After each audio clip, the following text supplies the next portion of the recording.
ಪರವಾಗಿ, ದೀನ ದಲಿತರ ಪರವಾಗಿ, ಕೂಲಿ ಕಾರ್ಮಿಕರ ಪರವಾಗಿ ಹೋರಾಟವನ್ನ ಮಾಡ್ತಾ ಬಂದಿದೆ. ಈ ರೀತಿಯಾಗಿ ಹೋರಾಟವನ್ನ ಮಾಡುವುದರ ಮೂಲಕ ಇಲ್ಲಿ ಏನು ಜನಸಾಮಾನ್ಯರಿಗೆ ಸಮಸ್ಯೆಗಳುಂಟಾಗ್ತದೋ, ಯಾವ ರೀತಿಯ ಸಮಸ್ಯೆಗಳು ಎದುರಾಗ್ತದೋ ಅದನ್ನು ತಡೆಯತಕ್ಕಂಥ ವ್ಯವಸ್ಥೆಗೆ Social Democratic Party of India ಇಂದು ಇರುತ್ತದೆ, ಎಂದೆಂದಿಗೂ ನಿಮ್ಮೊಂದಿಗೆ ಇರ್ತದೆ ಅಂತಕ್ಕಂಥ ಒಂದು ಮಾತನ್ನ ಈ ಸಂದರ್ಭದಲ್ಲಿ ಹೇಳಲಿಕ್ಕೆ ನಾನು ಇಷ್ಟಪಡ್ತಾ ಇದ್ದೇನೆ. ಯಾರು ಕೂಡ ಸೋಷಿಯಲ್ ಡೆಮಾಕ್ರೆಟಿಕ್ ಪಾರ್ಟಿ ಆಫ್ ಇಂಡಿಯಾಕ್ಕೆ ಕೈ ತೋರಿಸಿಕೊಂಡು ಇವರಿಗೇನು ಬೇರೆ ಕೆಲಸ ಇಲ್ಲ ಅಂತ ಕೇಳುವಂತ ಅಗತ್ಯತೆ ಇಲ್ಲ. ನಮಗೆ ಕೆಲಸ ಇದೆ. ಇದು ಯಾರಿಗೆ ತೊಂದರೆ ಆಗ್ತದೆ, ಇಲ್ಲಿ ತರುವಂತಹ ಜಾರಿಗೆ ತರುವಂತಹ ವ್ಯವಸ್ಥೆಗಳಿಂದ ಯಾರಿಗೆ ಅನ್ಯಾಯವಾಗುತ್ತದೆ ಎಂಬುದನ್ನ ಬಹಳಷ್ಟು ಸುಂದರವಾಗಿ, ಬಹಳಷ್ಟು ಸ್ಪಷ್ಟವಾಗಿ ತಿಳ್ಕೊಳ್ಳುವಂತಹ ವಿವೇಕವನ್ನ Social Democratic Party of India ಇವತ್ತು ಹೊಂದಿದೆ ಎಂಬುದನ್ನು ಈ ಸಂದರ್ಭದಲ್ಲಿ ನಾನು ಹೇಳಲಿಕ್ಕೆ ಇಷ್ಟಪಡ್ತಾ ಇದ್ದೇನೆ.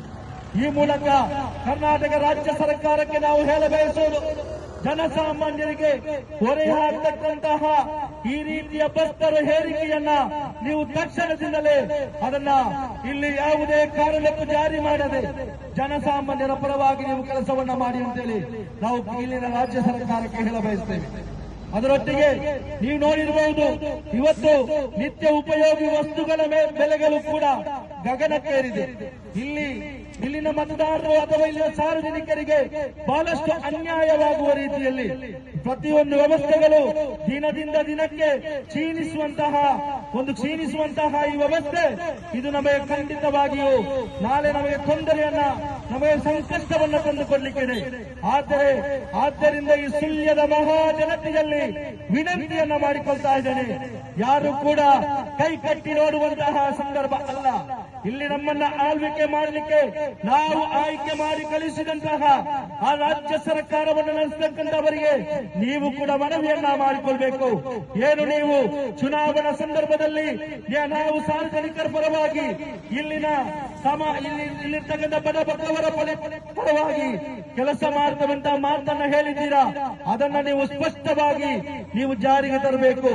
ಇಲ್ಲ ಅಂದರೆ ಮುಂದಿನ ಚುನಾವಣೆಯಲ್ಲಿ ಬಿಜೆಪಿ ಅವರಿಗೆ ಯಾವ ರೀತಿ ಪಾಠವನ್ನು ಕಲಿಸಿದ್ದೇವೋ ಅದೇ ರೀತಿ ನಿಮಗೂ ಕಲಿಸಲಿಕ್ಕೆ ನಮಗೆ ಗೊತ್ತಿದೆ ಅಂತಕ್ಕಂತಹ ಸ್ಪಷ್ಟ ಸಂದೇಶವನ್ನ ಈ ಸುಳ್ಯದ ಮಹಾಜನತೆ ಈ ಸರ್ಕಾರಗಳಿಗೆ ತಿಳಿಸಬೇಕಾದ ಅಗತ್ಯತೆ ಇದೆ.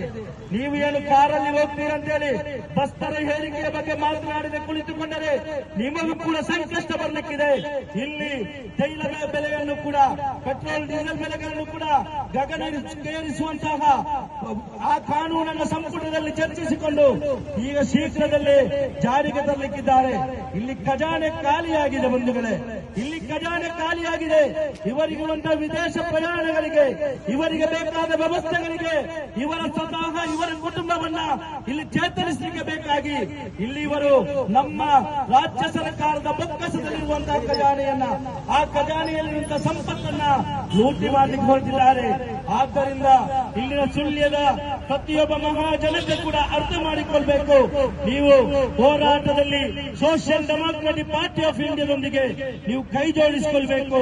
ಈ social Democratic Party of India ಈ ರಾಜ್ಯದಲ್ಲಿ, ಈ ದೇಶದ ಬೇರೆ ಬೇರೆ ರಾಜ್ಯದಲ್ಲಿ ಕೂಡ ಹಮ್ಮಿಕೊಳ್ಳುವಂತಹ ಚಳುವಳಿಯಲ್ಲಿ ನೀವೆಲ್ಲರೂ ಕೈ ಜೋಡಿಸಿಕೊಳ್ಬೇಕು. Social Democratic Party of India ಯಾವತ್ತೂ ವಿರಮಿಸುವುದಿಲ್ಲ. ಜನಸಾಮಾನ್ಯರಿಗೆ ಸಮಸ್ಯೆ ಆದಾಗ ಖಂಡಿತವಾಗಿಯೂ ಬೀದಿಗಿಳಿದು ಹೋರಾಟವನ್ನ ಮಾಡಲಿಕ್ಕೆ ಸದೃಢವಾಗಿದೆ ಅಂತಕ್ಕಂತಹ ಸಂದೇಶವನ್ನ ಸಾರುತ್ತಾ ಮತ್ತೊಮ್ಮೆ ರಾಜ್ಯ ಸರ್ಕಾರಕ್ಕೆ ಮನವಿಯನ್ನ ಮಾಡ್ತಾ ಇದ್ದೇವೆ. ಏನು 15% ನೀವು ಬಸ್ ದರವನ್ನು ಏರಿಕೆ ಮಾಡಿದ್ದೀರೋ ಅದನ್ನು ಶೀಘ್ರದಲ್ಲೇ ತಕ್ಷಣದಿಂದಲೇ ಅದನ್ನು ಇಲ್ಲಿ ಜಾರಿ ಮಾಡದೆ ನೀವು ಜನರಿಗೆ ಜನರ ಪರವಾದಂತಹ ಜನಪರ ಕಾಳಜಿರ್ತಕ್ಕಂತಹ ಕೆಲಸಗಳನ್ನ ಮಾಡಬೇಕಂತಹ ಸ್ಪಷ್ಟವಾದ ಸಂದೇಶವನ್ನ ಹೇಳುತ್ತಾ ಈ ಪ್ರತಿಭಟನಾ ಸಭೆಗೆ ಆಗಮಿಸಿದ ಎಲ್ಲರಿಗೂ ಕೂಡ ಅಭಿನಂದನೆ